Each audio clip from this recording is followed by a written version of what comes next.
I'm Billy. Sitting across from my family in the high-end conference room, I can feel the palpable shock in the air. The polished mahogany table and the floor-to-the-ceiling windows overlooking the city seem to mock the stunned silence. My family, who just hours ago were dismissing my intelligence, are now staring at me in disbelief. My brothers, Ryan, Jake, and Leo, along with my mom, have been planning a major expansion for our family's restaurant chain, the Harrison's Diner. Ryan, at 32, with his sharp business acumen and an MBA from Stanford, has been positioning himself as the future leader of the family business. Jake, 30, a finance whiz with a degree from Wharton, and Leo, 28, the operations expert, were all gung-ho about this expansion. Mom, a strong-willed woman who has always believed her sons were the keys to the family's success, was also fully on board. It all started when I was growing up. I was the youngest of the 4 children in the Harrison family. While Ryan, Jake, and Leo were groomed for important business roles, I was expected to serve. At family gatherings, I was the one clearing plates while they discussed business strategies. During holiday dinners, I was in the kitchen while they sat at the main table planning the future of Harrison's Diner. Mom would often tell visitors, "Billy is the practical one," which was her way of saying I wasn't as brilliant as my brothers. Everyone assumed I'd spend my life taking orders and wiping tables at the diner. But what they didn't know was that I'd been quietly building my own empire. Since I was 18, I'd been running a series of successful online ventures. My e-commerce platform for handmade jewelry was acquired for $2,300,000 when I was 23. And my food delivery app patent was licensed to 3 major companies for $8,700,000. By the age of 26, I controlled an investment network worth over $40 million. However, to my family, I was still just Billy, the waitress who didn't understand real business. The turning point came during our quarterly family meeting in February. Ryan had called everyone to discuss the major expansion he'd been planning for months. 5 new locations that would double the diner's footprint. The conference room at our flagship diner was abuzz with excitement as my brothers spread out architectural plans across the table. "This expansion represents the future of Harrison's Diner," Ryan announced, adjusting his expensive suit. "We're talking about an investment of $3,200,000, but the projected returns are substantial." Jake, with his accounting expertise, nodded enthusiastically. "The numbers look solid. We can secure the funding through our existing credit lines and the cash reserves we've built up." Leo pointed to locations on the map. "I've already scouted these sites. Prime real estate in growing neighborhoods. We could have all 5 locations operational within 18 months." I sat quietly in the corner, having learned long ago that my input wasn't welcome. Officially, I was there because I held a small percentage of company stock, a token amount given to all family members when the business incorporated. But what they didn't realize was that my small percentage had grown significantly over the years through careful acquisitions made through shell companies and trusts. Mom presided over the meeting like a corporate queen, her designer suit and perfectly coiffed hair reflecting the success she credited entirely to her sons. "This expansion will cement our legacy," she declared. "Finally, we'll be competing with the major chains." Ryan pulled up detailed financial projections on his laptop. The initial investment breaks down to $640,000 per location. "We've got the real estate locked in, the contractors selected, and the equipment suppliers lined up. All we need is final approval to move forward." I couldn't help but ask, "What about market research?" The room fell silent. Jake rolled his eyes. "Billy, this isn't really your area of expertise." "We've done extensive market analysis," Ryan said dismissively. "This is sophisticated business strategy, not order taking." Mom leaned forward with that patronizing smile. "Business decisions need real intelligence, Billy. Not waitress-level thinking like yours." She gestured towards my brothers. "These are the minds that built our success." Ryan and Jake laughed openly. Leo smirked while shuffling through more expansion documents. Maybe stick to taking orders, Jake added. That's what you're good at. The word stung, but I'd developed a thick skin over the years. You're absolutely right, I said, standing up slowly. I don't really understand this level of business complexity. I'll leave you to handle the important stuff. Smart choice, Ryan said without looking up from his financial projections. We'll fill you in on the basics later. As I left the conference room, I could hear them immediately dive back into expansion planning. Ryan was already calling contractors to finalize timelines. Jake was calculating cash flow projections. Leo was scheduling site visits for the following week. I drove home to my modest apartment, the one my family thought I could barely afford on my waitress salary. They had no idea that I'd actually bought the entire building 2 years earlier as an investment property. The monthly rent payments from my neighbors more than covered all my living expenses, but maintaining the illusion of financial struggle had become second nature. That evening, I sat in my home office reviewing the quarterly reports from my investment portfolio.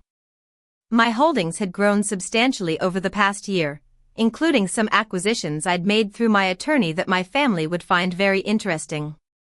Among my various investments was a 78% controlling stake in Harrison's Diner, acquired gradually over 5 years through a series of carefully structured transactions.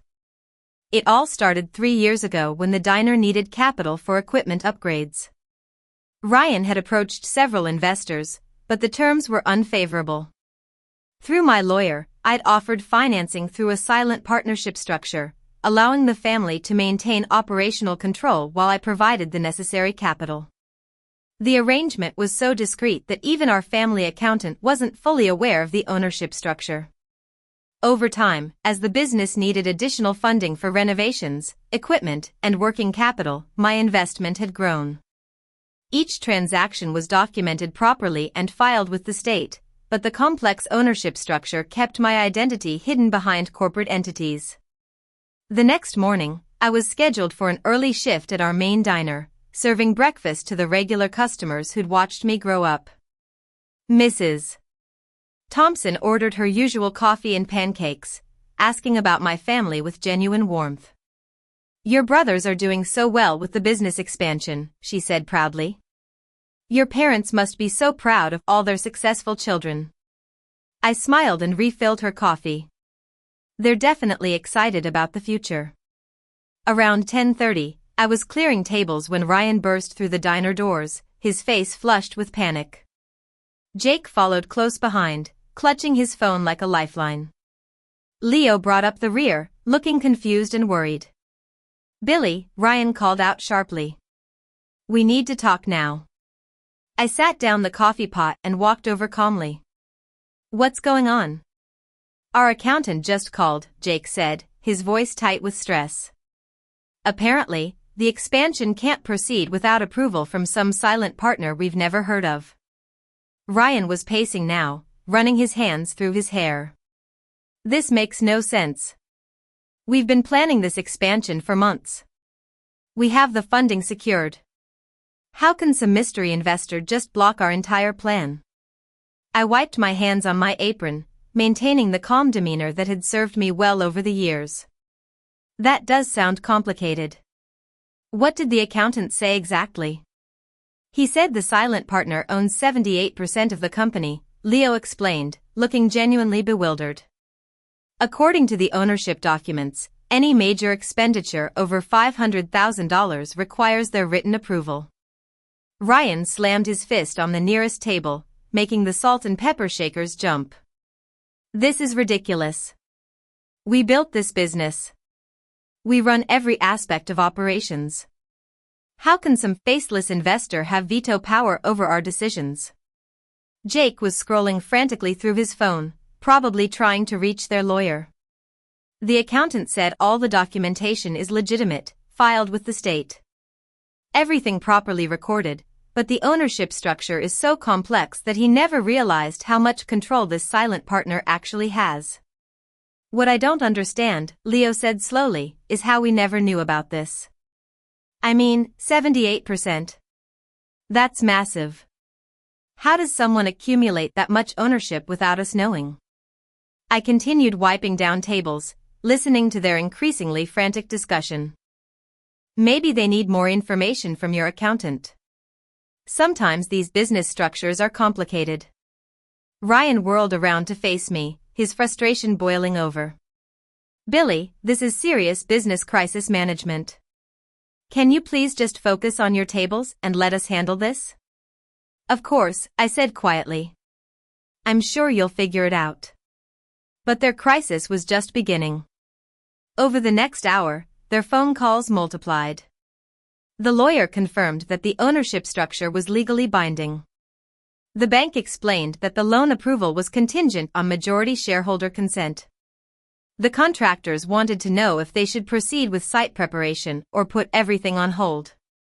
Mom arrived around noon, her usual composed demeanor cracking under pressure. This is a disaster, she announced, surveying her 3 sons huddled around their phones and laptops. 20 years building this business, and some stranger can just shut down our growth. We're trying to find out who this silent partner is, Ryan explained, his voice strained. The lawyer says the ownership is held through multiple corporate entities and trusts. It could take days or weeks to trace back to the actual person. Jake looked up from his laptop. The accountant found some of the original investment documents. This person has been providing capital for years. Equipment purchases, renovations, working capital, loans. Every time we needed funding, they provided it through these shell companies. Well, obviously we need to contact them immediately, Mom declared. They need to understand that this expansion is crucial for our family business. We'll explain the situation and get their approval. Leo shook his head. The lawyer says all communication has to go through their corporate attorneys. We can't just call them directly. Everything has to be formal written requests. I continued my shift serving lunch customers while my family's panic intensified around me. The irony wasn't lost on me. They'd spent the morning dismissing my intelligence. And now they were frantically trying to understand a business structure I'd carefully built over 5 years. Around 2 o'clock, I took my scheduled break and stepped outside to make a phone call. My corporate attorney, Lisa Chen, answered on the second ring. Billy, I assume you're calling about the Harrison's diner situation. Yes. I think it's time to reveal the ownership structure. Can you set up a meeting for this afternoon? Absolutely. I'll call their lawyer and arrange for a conference at our office at 4 o'clock. Should I prepare the full disclosure documents, everything? Ownership percentages, investment timeline, the complete financial picture. They want to understand who their silent partner is, so let's show them. Lisa's voice carried a hint of amusement. This should be interesting.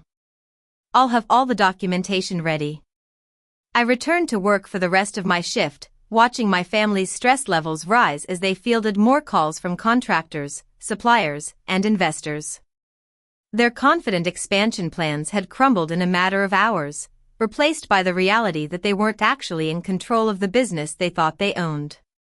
At 3:30, I changed out of my uniform and into the professional attire I kept in my car for occasions like this. The transformation from waitress to businesswoman was something I'd perfected over the years, part of maintaining the careful balance between my public identity and my private success. Ryan looked surprised when he saw me approaching their table in business attire. Billy, what are you doing? I'm coming to the meeting with your silent partner. Jake frowned. This isn't really something you need to be involved in. It's complicated business stuff. I think I should be there, I said simply. I might learn something. Mom sighed dramatically. I suppose it won't hurt to have you observe. Maybe you'll finally understand how real business works. The drive to Lisa's law office was tense. Ryan drove while Jake called ahead to confirm the meeting details. Leo reviewed their expansion plans one more time, hoping to present a compelling case to the mysterious investor. Mom practiced her speech about family legacy and business vision. Lisa's office occupied the top floor of downtown Seattle's most prestigious business tower. The receptionist ushered us into a conference room with floor-to-ceiling windows overlooking the city. The polished mahogany table was surrounded by leather chairs, and the walls displayed Lisa's impressive collection of corporate law awards. "The silent partner should be here shortly," Lisa announced as she arranged documents around the table. "In the meantime, let me review the ownership structure that seems to have surprised you." She spread out a series of charts and legal documents. Harrison's Diner is currently owned 78% by Starlight Holdings, 12% by the Harrison Family Trust, and 10% distributed among individual family members. Ryan studied the documents intently. "So, Starlight Holdings is the silent partner that's been providing our funding." "Correct." Starlight Holdings has invested approximately $12,800,000 in the diner chain over the past 5 years in exchange for majority ownership and operational oversight rights. Jake looked confused. "But we've been running the business independently. No one from Starlight Holdings has ever interfered with our decisions." Lisa smiled. "The ownership structure allows for operational independence as long as major expenditures stay below $500,000. Your expansion plan exceeds that threshold, which triggers the approval requirement." Mom leaned forward, her business instincts kicking in despite her confusion. "We need to understand who we're dealing with. Can you tell us about the principal of Starlight Holdings?" "She'll be here shortly to explain everything herself," Lisa said, checking her watch. "In fact, she should be arriving right about now." The conference room door opened and I walked in carrying my briefcase and the coffee I'd picked up from the lobby cafe. Ryan blinked in confusion. "Billy, did you get lost looking for the bathroom?" I set my briefcase on the table and took the seat across from my family. "Actually, I'm exactly where I need to be." Lisa began distributing documents to each family member. "Let me introduce you to the principal and sole owner of Starlight Holdings, Billy Harrison." The silence that followed was profound. Jake stared at the ownership documents in front of him, his mouth slightly open. Leo's expansion plans slipped from his fingers and scattered across the polished table. Mom's practiced composure cracked completely, her confident smile frozen in disbelief. Ryan was the first to find his voice, though it came out as more of a croak. This has to be a mistake." Lisa continued in her professional tone. "Ms. Harrison has been the majority owner of Harrison's Diner since 2020 when her cumulative investments exceeded the 50% threshold. Her ownership increased to 78% following the equipment upgrade financing in 2022. I opened my briefcase and removed my own set of documents. "I've been providing capital for the business through various investment vehicles for years. Every equipment purchase, every renovation, every time you needed working capital, that funding came from my companies." Jake was frantically flipping through the legal documents. "But you work as a waitress. You can barely afford rent. How could you possibly have $12,800,000 to invest in anything?" "The waitressing is just part-time work," I explained calmly. "I've been running several successful businesses for years. My investment portfolio generates more than enough income to support these ventures." Leo looked like he was trying to solve an impossible math problem. "But you live in that tiny apartment. You drive a 10-year-old Toyota. You work double shifts to make ends meet. The apartment building actually belongs to one of my real estate companies. The car is reliable and economical. And I work at the diner because I enjoy it, not because I need the money." Mom finally found her voice, though it was barely above a whisper. "Billy, are you telling us that you own our business?" I met her gaze steadily. "I'm the majority shareholder." "Yes, though you've all been doing an excellent job with day-to-day operations. The business has grown significantly under your management." Ryan was shaking his head repeatedly, as if he could make this reality disappear through sheer denial. "This doesn't make sense. Yesterday you were asking basic questions about our expansion plans. You said you didn't understand business complexity. I was curious about your market research and financial projections, I clarified. The expansion plan itself is interesting, but there were some aspects I wanted to understand better before approving such a significant investment. Lisa interjected smoothly. Ms. Harrison requested this meeting because your expansion plan requires majority shareholder approval. She wants to review the proposal directly with the management team. The next hour was surreal. My brothers, who had spent the morning mocking my intelligence, now found themselves presenting their business plan to me for approval. The expansion that they'd assumed was a foregone conclusion suddenly required them to justify every detail to the family member they'd consistently dismissed. Ryan's presentation was thorough but nervous. He explained the market analysis, the site selection process, and the projected returns, but his usual confidence had evaporated. Every few minutes, he would glance at me with an expression of confused disbelief. Jake's financial projections were solid, though he stumbled several times while explaining concepts he'd assumed I wouldn't understand. The revenue forecasts and cash flow analyses that he'd presented so confidently the day before now seemed uncertain under my scrutiny. Leo's operational timeline was detailed and realistic, but he kept pausing to clarify points that yesterday he would have dismissed as too complicated for me to grasp. Throughout their presentation, I asked detailed questions about market saturation, competitive analysis, and risk mitigation strategies. Questions that revealed I understood business complexity far better than they'd ever imagined. When they finished, I reviewed their documents carefully. The expansion plan was actually quite good, aggressive, but achievable with solid financial backing and realistic timelines. My family might have underestimated my intelligence, but they hadn't overestimated their own business abilities. This is a strong proposal, I said finally. The market analysis is thorough, the financial projections are conservative but optimistic, and the operational plan is realistic. I'm prepared to approve the expansion funding. Relief flooded their faces, but it was mixed with continued bewilderment. Ryan leaned back in his chair, exhaling slowly. So, we can proceed with the expansion.